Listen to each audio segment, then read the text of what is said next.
مرحبا حبايبي، شلونكم؟ مشتاقة لكم، رجعت لكم من فيديو جديد. بداية حديثنا ما أحلى الحديث إلا بالصلاة على النبي. صلوا على النبي حبايبي عليه أفضل الصلاة والسلام. اليوم سويت وياكم الكريب بطريقة كلش سهلة وبسيطة، وسويتها على لونين. فجبت هنا كاستين عندي لين شكلين من الكريب راح أسوي. جبت هنا كاستين، كل كاسة حطيت بها بيضة من بيضة واحدة. بعدها ضفت عليها ملعقة شكر. طبعا هنا حذوب الشكر لازم يذوب مع البيضة تمام، يخلط مع البيضة ويذوب نهائي تماما. لون البيضة إلى بياض تمام. من تشوفوا ايش تحول، توقفون الخلط وتبدون تضيفون باقي المكونات. ضفت هنا كيس فانيلا على كل كاسة، كل كاسة راح أضيف عليها كيس فانيلا تمام. بعدها راح أضيف طحين. الطحين حوالي 80 غرام من الطحين، كل كاسة 80 غرام من الطحين، أقل الكوب يعني تمام. وتبدي تخلط المكونات. إضافة إلى أنا ضفت كوب من الحليب، يعني هذا اللي تشوفوا القسط بمقياس هذا سكان حجم كبير، فضفت هذا المقياس 1.5، يعني بمقدار كوب من الحليب تمام. تخلطوه خلطة زينة، يعني خلطة كلش قوية إلى أن تذوب كل المكونات اللي حطيتها تتجانس مع بعض وتذوب وما يكون أي تكتلات بالخليط تمام. تتأكدون إن هذا الشيء صار تمام، تبدون تخلطون الخلطة الثانية. الكاسة الثانية ما ضفت أنا بيها، الكاسة الأولى ضفت لها حليب سادة ما بي أي نكهة أي لون يعني. الكاسة الثانية ضفت لها حليب بالشوكولا. شوف هذا حليب بالشوكولا أيضا مقدار كوب من عنده حليب بالشوكولا. ممكن انتوا لو تعززون طعم الشوكولا حابين تشيلون ملعقتين من الطحين وتضيفون مكانها ملعقتين من الكاكاو الخام اللي ما بي حلا، حتى لا تصير حلوه هواي، لان حضيف لها بعدين نوتيلا وحطيت شكر حتصير دسمه وحلوه كثير. فيفضل ان تحطوا لها ملعقتين من الكاكاو الخام اللي ما بي حلا. اضافه كل كاسه ضفت لها ايضا ملعقه من الزبده. ملعقه الزبده اللي انا ضفتها ملعقه يعني جيدة، لا هي صغيرة فدر ولا كبيرة، متوسطة. مو تحطون ملعقتين كبار، لا، ملعقة واحدة من الزبدة حتى لا تكون دسمة تمام. بعدها حبيت أصفي كل كاسة صفيها على حدة، لأن هنا العجين هذا لازم يتصفى حتى لا تبين بيه أي تكتلات تروح من عنده، لأن هذا حتى نخلص من التكتلات إنه نصفيها بالمصفاة. الخليط نصفيه بالمصفاة تمام. صفيت الخليطين بالمصفاة وتأكدت إنه ماكو أي تكتلات بيه. بعدها بديت جبت طاوة حطيتها على النار وحميت الطاوة على عين متوسطة. حطيتها الطاوة حمت شوية، دهنتها بدهنة زيت.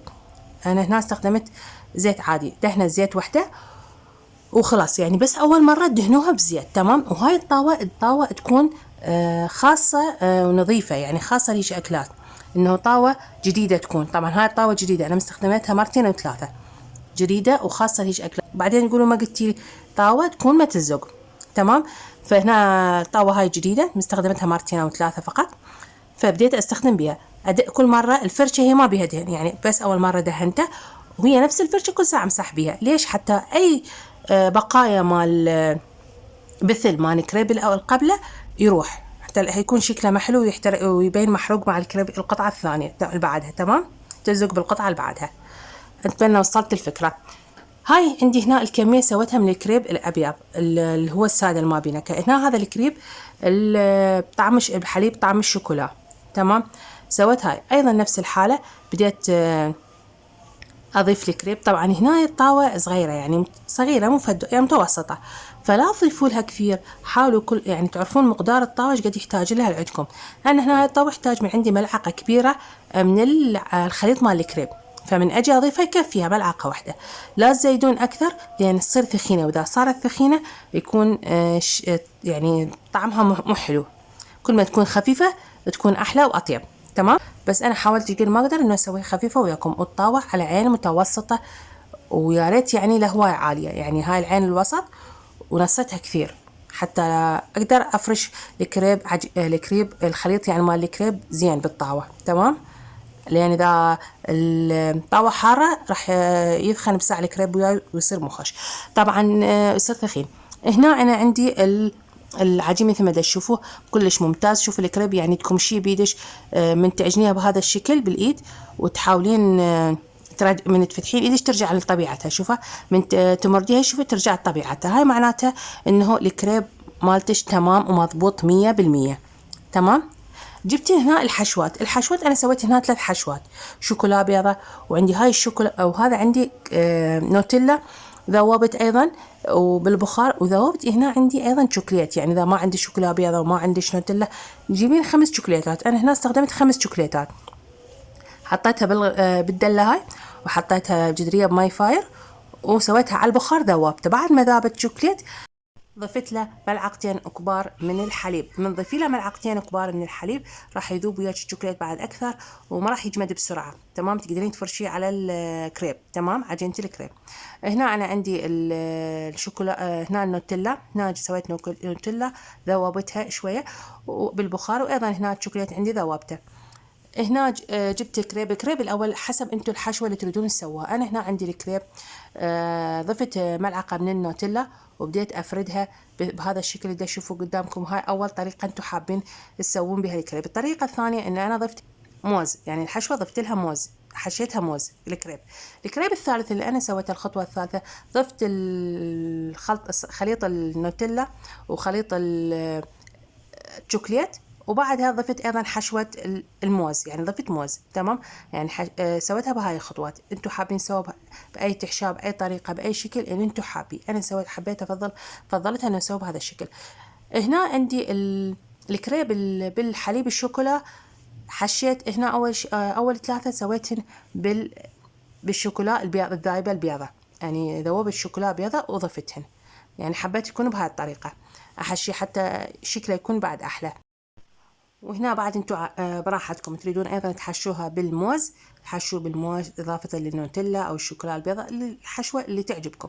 انا سويتها بهذه الطريقه، كل واحد وحسب رغبته وحسب محبته. هنا شوفوا انا سويت هذه الطريقه، سويت نوعين كريب، حشيت الموز ونوتيلا وشوكولا بيضة، سويتن وزينتن بهذه الطريقة، والباقات حشيتن شوكولا بيضة وشوكولا ونوتيلا وشوكولات، وزينتن مثل ما تشوفون بهذه الطريقة. هذا زينته بنوتيلا وشوكولات ايضا ذوبت ايضا، يعني سويته وزينته ايضا بالشوكولا البيضة سيحتها ذوبتها. هذين 3 انواع انا زينتهم به.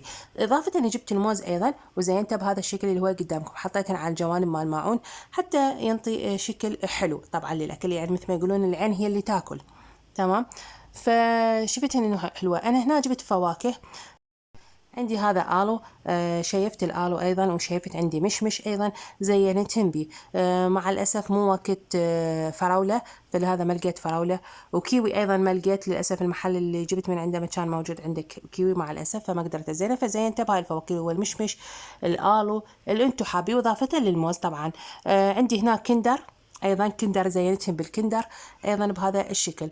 عندي هاي القطع اللي تشوفوها هسه، هاي القطع من الكريب اللي هي زادت، حبيت انا اسويها بهذا الشكل، قطعتها مع بعض اللي هي بالحليب الشوكولا وبالحليب الساده بالثنين، قطعتهن مع بعض وضفت لهن عليهن قطع من الموز، وزينتهن ايضا بالشوكولا البيض الذايبه، وايضا بالنوتيلا، وايضا بالشوكولاته الذوبته، زينتهن بكل الاشكال.